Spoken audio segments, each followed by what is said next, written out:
Okay, हम पहले problem पढ़ते हैं. Problem number 1, the Bad Luck Company Limited went into voluntary liquidation as on 31st March 2019. The balance sheet as on that date as follows. एक balance sheet आपल्याला दिलंय आणि त्या कंपनीचं आता लिक्विडेशन होणार आहे. लॅबिलिटी आहेत, असेट्स आहेत. बघूया liability. 15,000 preference shares of ₹10 each fully paid, 1,50,000. 20,000 equity shares of ₹10 each, ₹7 paid up, मतलब ₹3 आना बाकी है. Secured loan from bank. Bad luck company ने लोन लिया था एक बैंक से, 38,000 का लोन लिया था. कितना लिया था? 38,000 का लोन लिया था. और वो लोन के लिए उन्होंने क्या किया है? वो लोन के लिए उन्होंने उनका जो स्टॉक है रॉ मटेरियल का, वो क्या किया है? सिक्योरिटी बोल के दिया है. बात समझ में आ गई? Yes sir. बैड लक कंपनी ने लोन लिया था एक बैंक से 38,000 का. कितने? 38,000 का. और उसके लिए उनके पास जो रॉ मटेरियल का स्टॉक है, वो स्टॉक उनको प्लेस करके दिया है, मतलब सिक्योरिटी है. प्रेफरेंशियल क्रेडिटर से 1,200 और अनसिक्योर क्रेडिटर से 1,01,800, मतलब ऐसी टोटल लायबिलिटी कितनी है? 4,31,000 लायबिलिटी है. अभी असेट क्या है? देखो, cash in hand 10,000, stock of raw material 50,000 जो कि दिया है प्लेज बोल के, बैंक के लोन के लिए सिक्योरिटी बोल के दिया है. Clear? Yes sir. Okay. Stock of finish goods 1,50,000 है. अदर असेट 1,45,000 है. प्रॉफिट और लॉस, जब असेट साइड में प्रॉफिट और लॉस आता है तो वो लॉस होता है. क्लियर? Yes sir. ओके, मतलब cash in hand, stock of raw material, stock of finish goods और अदर असेट, ये कुछ असेट्स हमारे पास है, जिसमें बच्चों ये जो रॉ मटेरियल दिख रहा है ना 50,000 का, दिख रहा है? Yes sir. ये 50,000 का रॉ मटेरियल जो है वो प्लेज, मतलब सिक्योरिटी बोल के दिया है. किसको? इधर बैंक लोन के लिए 38,000 के लिए. क्लियर है? Yes sir. अभी एक सबसे इंपॉर्टेंट बात समझो, अपना दिमाग ओपन करो, कान ओपन करो, और सबसे इंपॉर्टेंट बात ये समझो कि बैलेंस शीट में दिया है स्टॉक ऑफ फिनिश गुड्स 1,50,000 और अदर असेट 1,45,000, लेकिन भाई इसकी कोई गारंटी नहीं है कि ये फिनिश गुड्स और ये अदर असेट उतने ही कीमत में बेचे जाएंगे. बात समझे क्या कहा? Yes sir. Yes sir. Stock of finish goods 1,50,000 आहे, आनंदाची गोष्ट आहे. अदर असेट 1,45,000 आहे, त्याहून आनंदाची गोष्ट आहे. परंतु हे त्याच किमतीला विकल्या जाईल याची काही गॅरंटी नाही. ओके, काय झालं पुढे? Asset realise as follow. आणि असेट कशा पद्धतीने विकल्या? Stock of raw material realise by the bank 30,000. हा जो स्टॉक होता ना 50,000चा, हा आपण प्लेस केलेला होता, म्हणजे गहाण दिलेला होता. कुणाला? या बँकेच्या लोनला. दिसतंय? हो. ते का? ओके, तर तो 50,000चा स्टॉक किती रुपयाला विकला? 30,000. लोन किती आहे? 38,000. मग बँकेला फक्त किती पैसे मिळतील? 8,000. 30,000. 8,000. बँकेला फक्त किती पैसे मिळतील हे रॉ मटेरियल विकून? 30,000. 8,000 बँकेला मिळणार नाही. Good. Stock of finish goods विकला 80,000ला आणि अदर असेट विकल्या 20,000ला. म्हणजे स्टॉक ऑफ फिनिश गुड 1,50,000चं होतं, ते विकलं 80,000ला. आणि हे जे अदर असेट होतं 1,45,000चं, ते विकलं 20,000ला. ओके, म्हणजे 1 लाखाची असेट विकली. Liquidators is entitle a fix remuneration 1,000 plus 3% of the asset realise by him only. Him शब्द महत्वाचा. हा जो बाबा आहे लिक्विडेटर, जो हे सगळं करून देणार आहे, तर तो म्हटला मी 1,000 रुपये घेईल फिक्स आणि प्लस 3% जेवढी मी असेट देईल त्याचा 3% कमिशन मला पाहिजे. हे झालं त्याचं remuneration. After that the expenses of liquidation amounted to ₹11,000. हे सर्व करायला किती खर्च येणार आहे? 11,000. 11,000. प्रॉब्लेम कळाला? Yes. Yes, sir. Yes, sir. आता सगळ्यात पहिले आपण काय लक्षात ठेवायचं, सगळ्यात पहिले आपण बघायचं, आपल्या खिशात हात घालायचा आणि बघायचं की आपल्याकडे एकूण अमाऊंट किती आहे. काय बघायचं, आपल्याकडे एकूण अमाऊंट किती आहे. जर कॅल्क्युलेटर दिसतंय स्क्रीनवर, Yes, sir. कॅल्क्युलेटर दिसतंय का स्क्रीनवर? नाही नाही, sir. नाही. नाही दिसत आहे? No, sir. No, No, sir. चल, ठीक आहे, जाऊ दे. तुमच्याकडे कॅल्क्युलेटर नाही आहे? sir. हे बघा, आपल्याकडे ना. काय काय आहे. कॅश आहे आपल्याकडे 10,000ची. ओके, कॅश आहे 10,000ची. Yes, sir. Stock of raw हो, मटेरियल sir. आपण घेऊ शकत नाही, कारण ते बँकेला आपण दिलेलं आहे तारण म्हणून, गहाण म्हणून. Okay, Okay, sir. त्यानंतर स्टॉक ऑफ फिनिश गुड्स 1,50,000चा होता. किती रुपयाला विकला? 80,000. यस, 80,000. 80,000ला. म्हणजे cash 10,000 plus stock of finish good 80,000, किती झाले? 90,000. 90,000. अदर असेट 1,45,000ची होती, ती आपण विकली आहे 20,000 रुपयाला. 20,000. ओके, 90,000 प्लस 20,000 20,000 किती झाले? 1,10,000. 11,000. 1,10,000. 1,10,000 राईट. 10,000. आणि त्यानंतर हे जे आहे दिसतंय का स्क्रीनवर, 20,000 equity shares of ₹10 each, ₹7 paid up. हो. हो sir. बघा, 20,000 शेअर्स होते, त्यांनी फक्त ₹7 पेड केलेले आहे. त्याच्याकडनं किती पैसे घ्यायचे आपल्याला? 1,40,000. नो बेटा, 1,40,000 आलेले, 7 20 पेड केले. आणखीन किती रुपये घ्यायचे? 60,000. 60,000. Very good, very good. 60,000. कारण एका शेअरचे 3 रुपये, म्हणजे 20 शेअरचे किती घ्यायचे आहेत आपल्याला? 60,000 रुपये आपल्याला घ्यायचे आहेत. म्हणजे टोटल आपल्याकडे किती पैसे होतील? 1,70,000. किती होतील? 1,70,000. दिसतंय का? 1,70,000 कसे कसे आले? मी ब्रॅकेट मध्ये लिहितो कसे कसे आले. बघा कसे कसे आले. कॅश प्लस काय विकलं कॅश नंतर? Stock of finish goods, FINISHED, finish goods किती रुपयाला विकला? 80,000ला. प्लस काय विकलं? Other asset, OTHR, other assets विकल्या. असे आपल्याकडे किती पैसे आले? 1,70,000 प्लस कॉन्ट्रीब्युटरी, नाही का? कॉन्ट्रीब्युटरी म्हणजे काय? Uncalled capital, right? बरोबर आहे का? Yes. कॅपिटल किती आले? 60,000 आले. Cash 10,000, stock of finish goods 80,000, other asset 20,000, uncalled capital 60,000. असे टोटल बेटा आपल्याकडे आले 1,70,000. क्लिअर आहे? Yes. क्लिअर आहे? Yes, sir. चलो इथं लिहूया आपण मग. चला, कॅश कॅश आली मला 10,000. बरोबर, बरोबर आहे का? हो. कॅश हो, 10,000. sir. त्यानंतर मी काय विकलं? Stock Yes. Of Finish goods. Goods. Raw material विकू शकत नाही, कारण तो बँकेकडे आहे. स्टॉक ऑफ फिनिश गुड्स, त्याचा हक्क बँकेला आहे. स्टॉक ऑफ फिनिश गुड्स किती रुपयाचं विकलं मी? 80. 80,000. 80,000चं. Very good. त्यानंतर काय विकलं? Other. Other assets. Other 20,000. Asset. किती रुपयाचं विकलं बेटा? 20,000.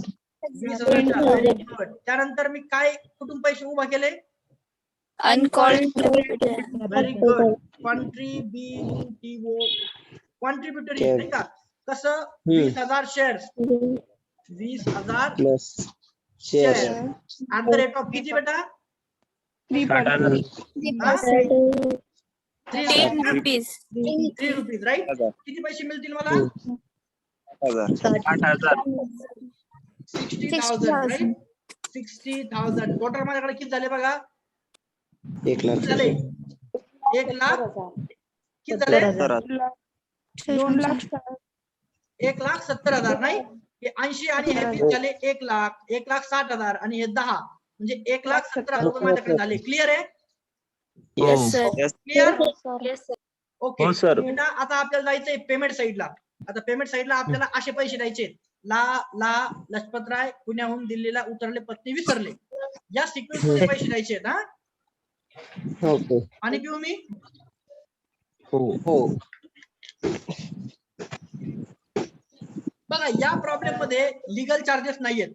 लिगल चार्जेस आहेत का प्रॉब्लेम मध्ये दिलेले? नाही. लिगल चार्जेस दिलेले नाहीत. त्यानंतर लिक्विडेटर्स रेम्युनरेशन द्यायचं आहे आपल्याला, बरोबर आहे. कसं आहे लिक्विडेटर रेम्युनरेशन? तो म्हटला की मला फिक्स द्या. किती द्या? 1000.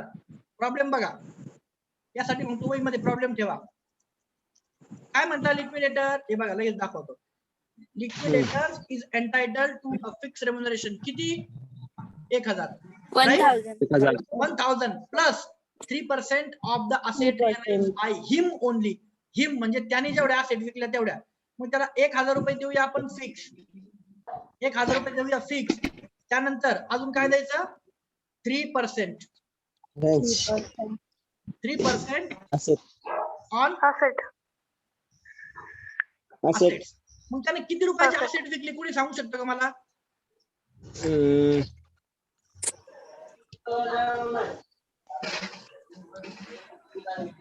स्टॉक ऑफ फिनिश गुड्स 80,000 आणि अदर असेट 20,000.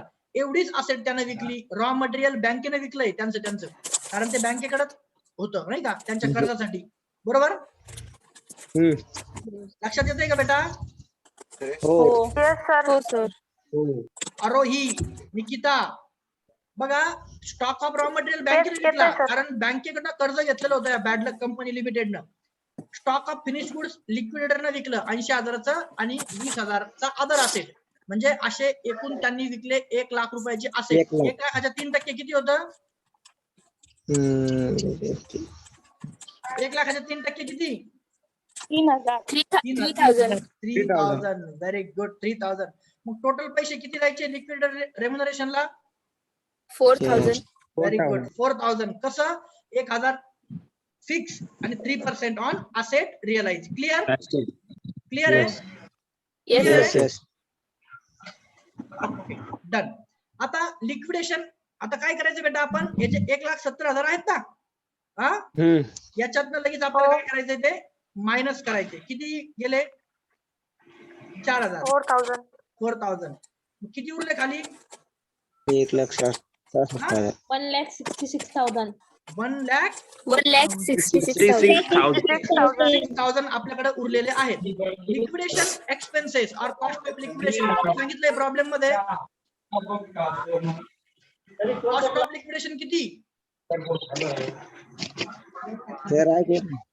अरे कॉस्ट ऑफ 11,000. 11,000. ओके, 11,000 घेऊन टाकूया. 11,000 दिले, मायनस करा. 66,000 मधून 11,000 मायनस 11,000 किती उरले बेटा? 1,55,000. 1,55,000 तुमचे उरलेले आहेत. ओके. त्यानंतर कुणाचे पैसे द्यायचे? Preferential creditor. किती आहे प्रेफरन्शियल क्रेडिटर्स? 1,200 सर. 1,200. मग 1,55,000 मधून ते 1,200 देऊन टाका. किती उरतील? 1,53,800. ओके, 1,53,800 आपल्याकडे अजूनही शिल्लक आहे. डिबेंचर होल्डर नाहीये या प्रॉब्लेम मध्ये. नील करूया. डिबेंचर होल्डर नील. ओके. आता अनसिक्युअर्ड क्रेडिटर्स. अनसिक्युअर्ड क्रेडिटर्स आहेत का रे?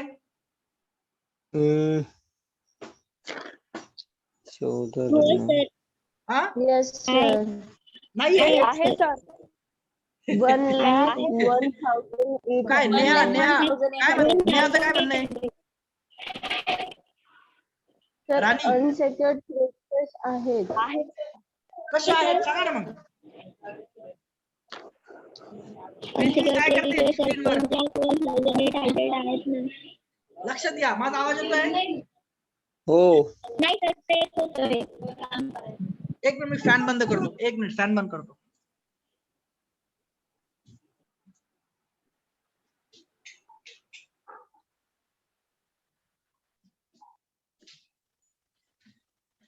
अनसिक्युअर क्रेडिटर्स आहेत. कसे आहेत तर बघूया.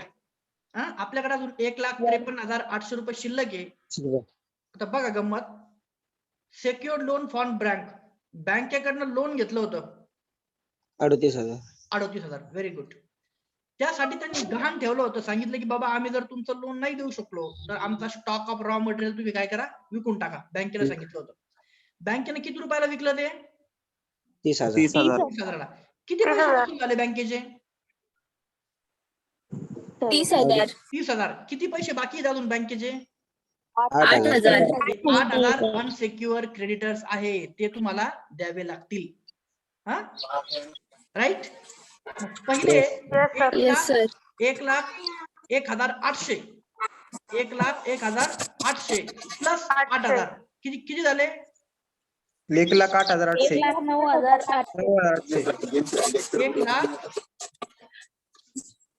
1,09,000 9,800.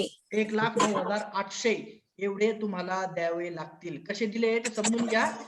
अगोदरचे हे 1,01,800 प्लस या 38,000 मधून बँकेला फक्त 30,000 मिळाले, 8,000 मिळायचे बाकी आहे आणि म्हणून ते 8,000 तुमच्या अनसेक्युअर क्रेडिटर्स मध्ये येऊन बसतील आणि ते होतील तुमचे 1,09,800. बेटा आता 1,09,800 मधून आपण मायनस करूया. या हे जे आहेत ना 1,53,000 आपल्याकडे शिल्लक, त्यातनं आपल्याला मायनस करायला लागेल ना. किती उरले आता? करा मायनस करा. 1,09,800 मायनस करा, सांगा मला किती उरतात. 44,000. किती 43,000. किती? 44,000. 44,000 आहेत शिल्लक. 10 मिनिटं बाकी आहेत. 44,000 आहे नाही का? हो. Just weight. 44,000 आहे नाही का? आता मला सांगा 44,000 आहे, यानंतर कुणाला पैसे द्यायचे आपल्याला? Preference shareholders. Very good. Preference share होल्डरला. मग किती आहे रे बाबा प्रेफरन्स शेअरची अमाऊंट? प्रेफरन्स शेअर होल्डरची अमाऊंट, प्रेफरन्स शेअर होल्डरची अमाऊंट किती आहे द्यायची? 1,50,000.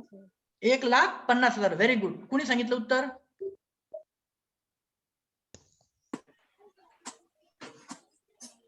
एक 1,50,000 आहे नाही का? आणि द्यायचे आणि आपल्याकडे पैसे किती शिल्लक आहे? 44,000. मग आता मला सांगा 44,000 मधनं आपण देऊ शकतो का 1,50,000 रुपये? नाही. नाही. मग आता काय करायचं? नाही sir. करायचं काय मग आता? 44,000 त्या सगळ्यांमध्ये डिस्ट्रीब्यूट करायची. Very good. 44,000 काय करायचे? त्या सर्वांना देऊन टाकायचे. बघा प्रेफरन्स शेअर्स किती अमाऊंट आहे आपल्याकडे? Amount available amount available 1,50,000.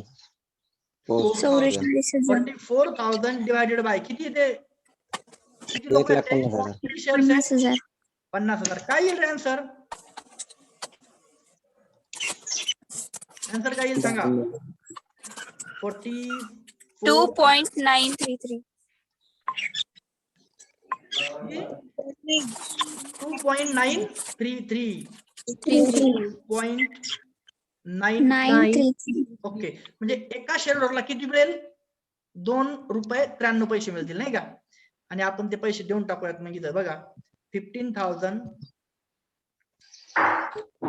Shares, 15,000 shares at the rate of ₹2.933 आणि टोटल पैसे आपण त्याला किती दिले? 44,000. ओके. याच्यानंतर कोणाला पैसे द्यायचे आता? Equity share holders. बरं. ओके. देऊन टाकू त्याला नाही का? द्यायचे ना? नाही सर, पैसेच नाही बाकी. अरे पैसेच नाही ना, कुठून देत आता? का घर विकायला लावतं माझं आलं? गाडी गिडी सगळं विकू, पैसेच नाही शिल्लक नाही आता काहीच. तर त्याला आपण काहीही देऊ शकत नाही, कारण equity share holder are the real owner of the business. जसं मी सांगितलं होतं की लग्नामध्ये सगळ्यात शेवट कोण जेवतं? नवरीचे आई वडील. कधी उरलं तर. म्हणजे इक्विटी शेअर होल्डर कोण आहे? हे नवरीचे आई वडील बिचारे. शेवट काही उरलं तर यांना मिळतं, काहीच नाही उरलं तसेच घरी जाते. तसं इक्विटी शेअर होल्डरला काहीही मिळणार नाही, काहीही मिळणार नाही. क्लिअर? झाला तुमचा Okay. Problem ready. क्लिअर? थांबा सर. Yes sir. ओके. आता मी काय केलंय, हा प्रॉब्लेम हा जो लेक्चर घेतले ना हे रेकॉर्ड केलंय. मी जमलं तर युट्यूबला अपलोड करेल आणि तुम्हाला पाठवून देईल, म्हणजे तुम्हाला प्रॅक्टिसला ते सोपं होईल. Okay? Okay okay sir. Okay sir. म्हणजे तुम्ही जर काय झालं? अरे बोला पटकन, फॅन बंद करून बसलो बे मी, मला गरम होऊ लागलो. पाठवा सर युट्यूबला. हा मग असं म्हणा ना, थँक्यू म्हणा ना. थँक्यू पण मी काय आहे का नाही काही पद्धत? Thank you sir. ठीक आहे सर. असं म्हणायचं काही थँक्यू. थँक्यू. ओके. काही अडचण त्याच्यामध्ये? सर एक प्रॉब्लेम द्या. हो देतो ना मी, हे ग्रुपवर पाठवतो ना. Okay okay. Okay sir. एक गोष्ट ओके सर. लक्षात घ्यायची फक्त.